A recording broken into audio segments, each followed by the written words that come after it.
pagi dari kota Belfast. Dalam kunjungan kami ke Queen's University Belfast kali ini, saya mampir di Fakultas Teknik, dalam bahasa Inggrisnya mereka adalah Faculty of Engineering and Physical Sciences, correct? Correct. Ya. Saya ditemani dengan Ana.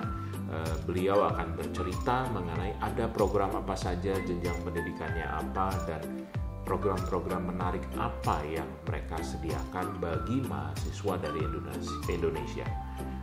Langsung kita berbincang. Ana, thank you for having us today. Thank you very much for having me today. In general, students will be asking about Queen's University Belfast if they want to study engineering or anything in physical sciences. What will be the programs that you can share with us? Well, in the Faculty of Engineering and Physical Sciences, as is probably obvious from our name, we cross a full spectrum of engineering programs. However, we also have a number of other programs that I'm sure many of your students would be interested in, so I can talk about those as well. Speaking more specifically to those engineering programs, if you're thinking that engineering might be a good journey or in education or a good job for you, a lot of the time in high school or at A-levels here in the United Kingdom, we don't study engineering. So a lot of the time students aren't entirely sure, what is engineering, what skills do I need for engineering, what subjects will I have done if I want to be an engineer. So a lot of the time students will have a really strong interest in mathematics and physics.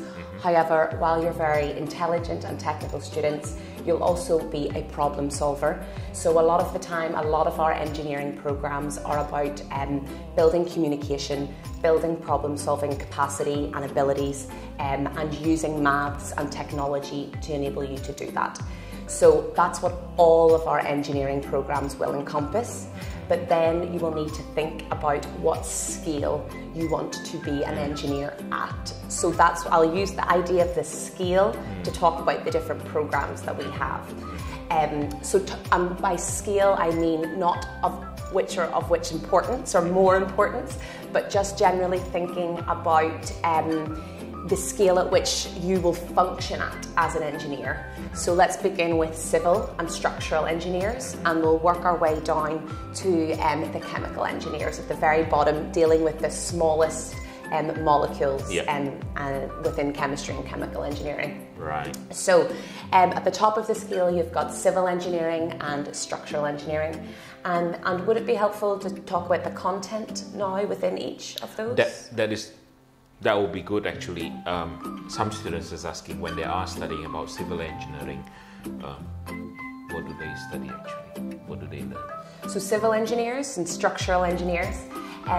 Civil engineers are going to be interested in the built environment, bridges, infrastructure, roads, buildings, but it's also going to be those engineers who are maybe interested in emergency and disaster response, who are interested in earthquake-proof buildings, who are interested in creating environmentally sustainable coastlines. So looking at those really big structures. There is a saying that a lot of engineers have, and that is that engineers save more lives than doctors.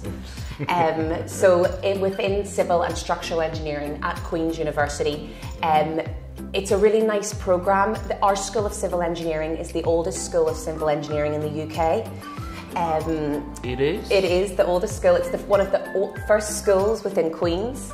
And the oldest in the UK. So Belfast as a city has a really long history of civil and naval engineering. The Titanic was built here. Yes. Speaking about, now I remember when you mentioned being one of the oldest faculty of engineering in the UK, you did build the Titanic. We built the Titanic. But it was sank by Well, we do say whenever it left here, it was fine. But we did have a really large naval industry here, shipbuilding, naval. But in terms of civil engineering then as well, as a civil engineer, you may find a way that you specialise. So a lot of the time in an engineering undergraduate, you'll be a generalist civil engineer or a generalist mechanical. You'll not usually switch from those, but within civil and structural engineering, you may become more of a specialist within structural engineering and architecture. You may go off in this branch, so you'd be much more interested in how architects who are interested in the design of a building can work together with a civil engineer in terms of the realistic infrastructures that will allow a certain building to be built in the way that the architectures want it to look. So there's a lot of communication that you'll work on here as an engineer. Communication, problem solving are some of the greatest skills that an engineer will need to have, as well as technical skills. But then within civil engineering, you also might be more interested in becoming an environmental civil engineering. So again, looking at those different coastal forms, looking at earthquake-proof infrastructures as well. So within the content of civil structural engineering, there'll be lots of different ways that you can specialize. That is actually very useful for Indonesian students to build, to understand the earthquake related to the environment, everything. Probably, well, we are not saying it's daily to experience earthquake in Indonesia, but it's quite pretty often sometimes. So, speaking from, if we are talking about engineering, I know that we have a lot of students applied for the aerospace engineering as well to your faculty. They always wonder, when they are studying at aerospace engineering, will they learn specifically about specific engine, or it'll be a general about aerospace? So what I'm trying to say is that, are they going to learn more about the Boeing only, or are they going to learn more about the Airbus, or are they going to learn the basic information or basic engineering about aerospace? Okay, so both, and again, as in your first year, and I know this is similar for a lot of undergraduate programs across the United Kingdom, you will have a very general first and second year. Actually here at Queen's, you will study the exact same as a mechanical engineer in your first year. So yes, there will be lots of content around engine design, combustion engines, basic fundamentals in terms of engineering mathematics. But then in your third year, your fourth year, you may become more interested in the actual design of the hardware of a Boeing 707. You actually may become more interested in the design of the wings. So at that point, yes, you would be able to become more specialised in terms of the design and the build and the fly, or you may decide that you're more interested in the technicalities of the engine, but at that stage you may be more interested in moving towards electrical engineering. Right. So they'll go through the, can we say that on the first year, they'll be in the same classroom with students from mechanical engineering? Absolutely. Right. Then they'll be more focused on the second year if they are going for aerospace engineering, it would become more, so everyone will do a foundation in mathematics or fundamentals in mathematics. Everyone will do a fundamentals of engineering principles, but then say as a mechanical engineer, as an aerospace engineer, you would take a module in aerodynamics, because of course that's going to be more prevalent and important to a aerospace engineer than it would be to a mechanical engineer. However, if you're a mechanical engineer who's interested in race cars, there will be an option for you to take modules as well. So they do have the opportunity to choose. Did you say race car? Okay, sounds interesting. Okay, when a student's applying for any of your engineering program, your preference will be they should be strong in mathematics, physics, biology or chemistry. Would you choose bio or chemist? So actually, we're a little bit more flexible than that. All of our engineering programs, we require mathematics and one other science. Yes, physics would be wonderful. It's a great choice because you, again, as an aerospace engineer, you're going to look at aerodynamics, you're going to look at different design.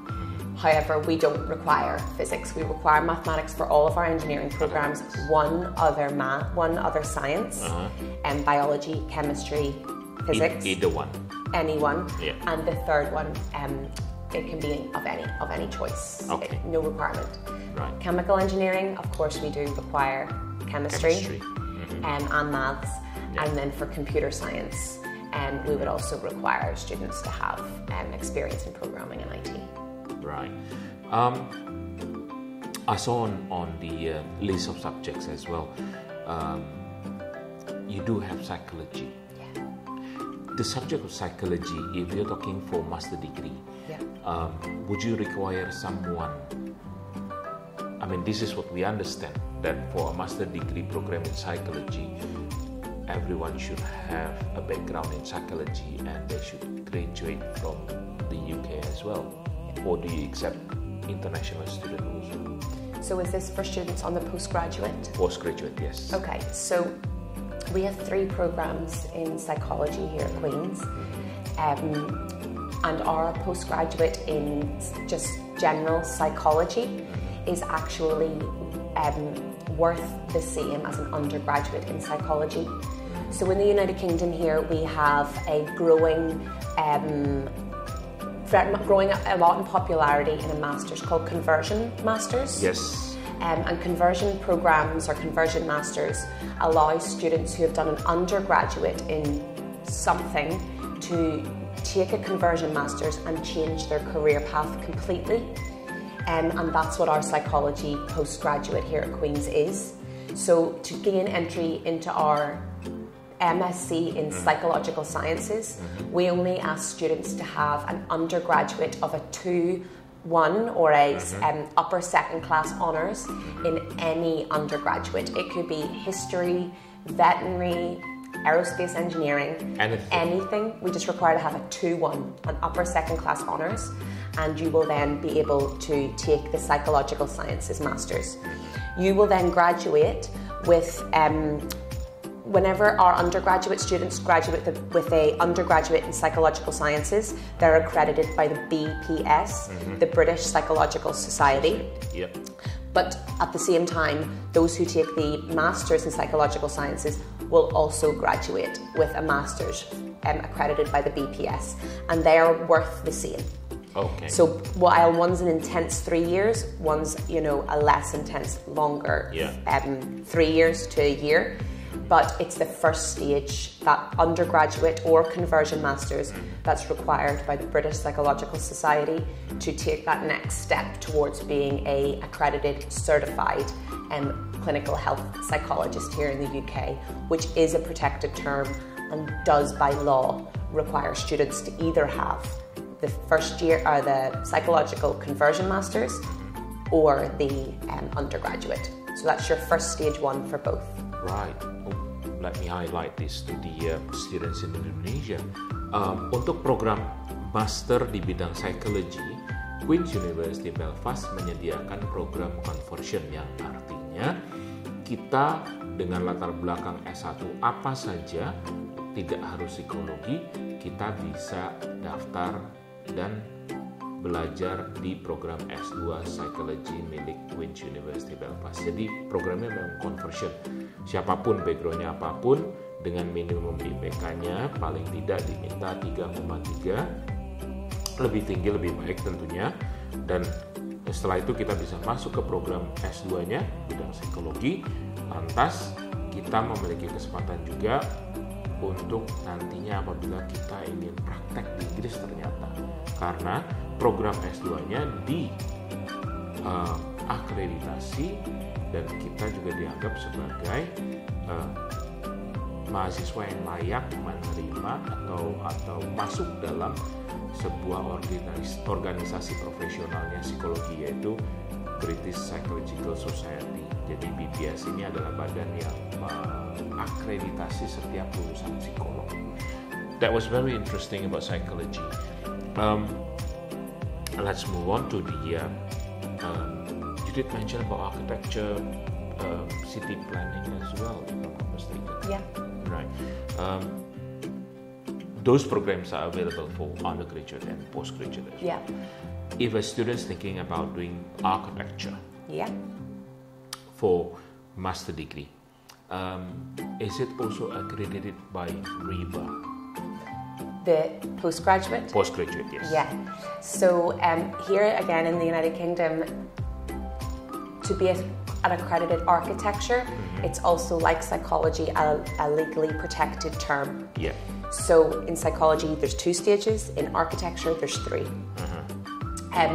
Your undergraduate must be accredited by RIBA and the ARB. Yeah. So both are together. And your postgraduate, your MArch, your Masters of Architecture, must also be accredited by RIBA and the ARB. And your Part 3, which is done during professional practice, must also be certified and examined by RIBA and the ARB. If you are an Indonesian or any international student and you've done your undergraduate outside of the UK, it's unlikely that it's going to be accredited by RIBA. No. So you need to step in, to RIBA, to our Part 2, the MArch, without having your undergraduate. Yeah.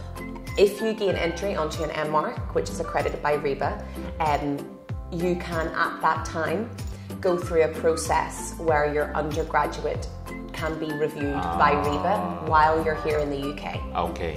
So that's a process that we can support students with. Okay. There's a fee that is involved. Yeah. But it means then that you would graduate with your Part 2 and your Part 1 having looked back at it while you're here in the UK.